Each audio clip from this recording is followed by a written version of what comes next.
You said that you had to sit in that 9 to 5 atmosphere for a while where people were just guarding their desk and being present for time and not actually productive and all of that. What was it that actually forced you to make that transition and do something different? I think I was just always defiant growing up. I was always a little bit of a rebellious kid, and I didn't do anything crazy. I was never in juvenile or anything like that, but I was always questioned authority a little bit. I don't know what that was within me, but I take it as a blessing and as a gift, from God or from the divine.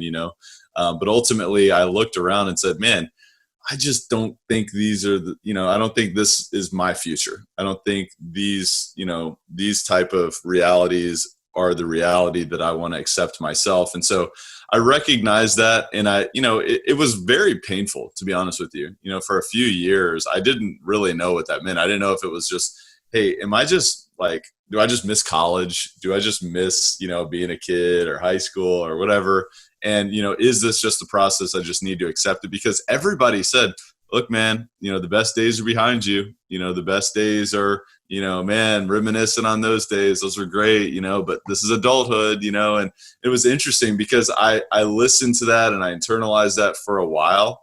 But then ultimately I said, that can't be all there is. I don't have to accept that. That doesn't seem right. And so I started questioning it. And, as I started to explore, opportunities showed themselves to me. And as I started asking my mind questions, which I didn't even realize what I was doing at the time, I started asking how else could I create a better future? What else could there be for me? And people started to show up in my world and they started to give me clues. They started, I didn't understand the power of synchronicities, the power of, the spirituality and the quantum field and all these things. I had no idea about this, but it was all showing up to me subconsciously. And thankfully, I was asking the defiant questions and I wasn't accepting my current reality. And as I continued to ask those questions, new opportunities came up and I started taking action on that. So that's kind of how the process went for me. And, I haven't looked back since. Of course, there's been many ups and downs. There's been many challenges. There's been many times where I've even questioned like, wow, why did I do this? I could have had a more certain, more stable future.